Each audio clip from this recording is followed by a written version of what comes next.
Chapter 6. He marched me across the bridge with his hand on my shoulder and into the complex. The guards followed with my belongings. He gave me a whirlwind tour of the place, pointing me out to people like a long-lost relative. There was an incredibly fast tour of his private workshop, complete with running dialogue on the problems of statistical history that was, quite frankly, beyond my grasp. I saw corridor after corridor of laboratories and computer banks.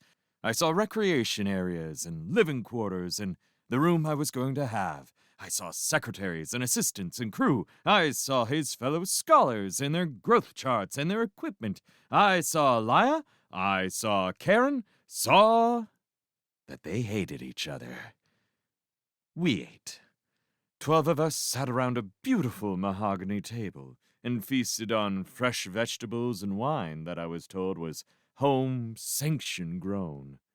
I enjoyed most of it, faked my way through the rest. I also learned a lot about Holly. First, he was as smart as the Coyote readout had said he was, a for-real genius. The other members of the academic staff were all much older than he was, all rather stodgy, in fact. They faked it better than I did, for clearly they could not follow the intricate workings of his brain.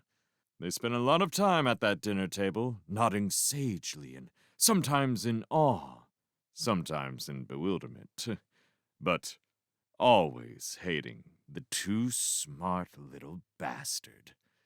I also learned how to get along with Holly, as he insisted now that I call him. He wanted to be in on things. Specifically, he wanted to be in on my things. I found that rolling my eyes at the stupidity of his fellows worked beautifully, if I did it in such a way as to include Holly. When they asked the usual questions about me, anxious as hell to get away from Holly's theories, I would fake it in such a way as to say to Holly across the table, "You and I can talk about these things later, in private."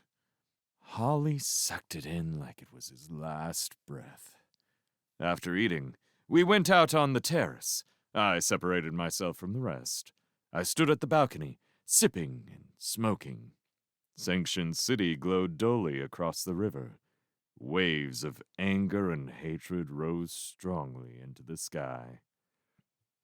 Karen appeared at my elbow.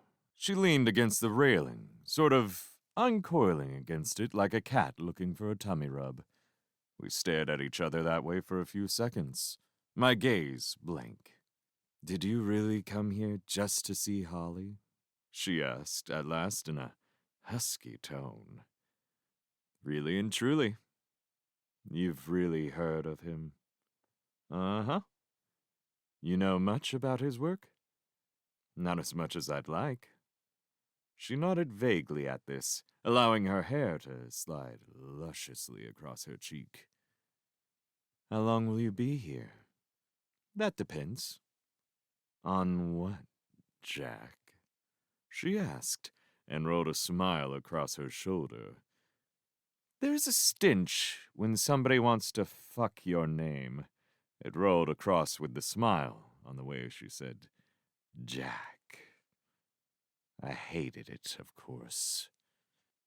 I wanted it, of course.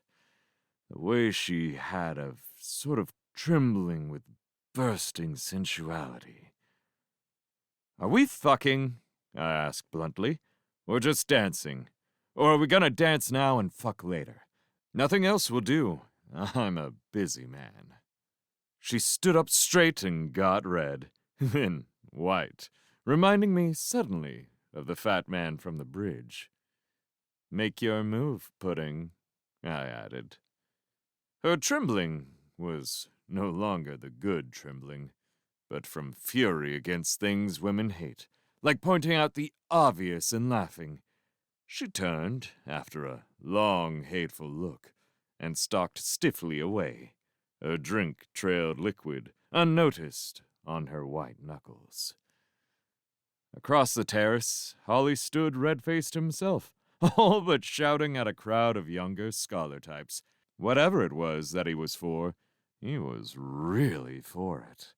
The younger folk looked hesitant, but were smart enough not to buck the boss.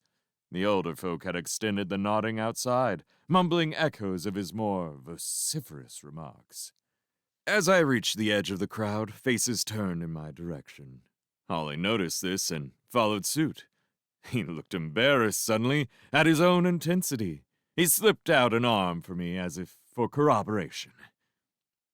"Jack," he began. "Jack Crow, what do you think about fighting the Ant War?" Uh-oh. I froze. Holly did too, along with everyone else. "Not tonight," I blurted into the silence, and added a punctuating burp. Everyone laughed, hooting and hollering. I relaxed my suddenly taut shoulders and smiled. I had gotten away with it. I dragged through the rest of the evening by drinking too much and, when absolutely necessary, relying on my store of meaningless but expected Jack Crowisms. Fortunately enough, the mood of this gathering was more inclined toward performance than most. No long silences while fat drunks awaited an exhibition of the real, private me. Instead, they took turns flashing their lore. I learned from a biochemist the reason he and many others continue to prefer the old-fashioned and acidic spirits over the physiologically harmless syntho. Scotch and such is, chemically, mind you, a better drunk, he assured me. I learned from an ecological paleontologist the name, easily a meter long, of the local disease responsible for sanction having fish, insects, and rodents, but not reptiles, birds, or amphibians. I learned from an apparent score of local ranchers the difficulties of breeding herds from embryos. The immigrants, meaning, of course, the newly arrived low-rent city folk as opposed to the newly arrived high-class country folk, had so far managed to both steal and eat almost everything old enough to graze. I learned from an assistant statistical historian, one of Holly's aides apparently, that not one person associated with the project, from the scientists currently staffing it to the scientists who had initially authorized it, had managed to grasp the director's theories. No one else was smart enough to really follow it.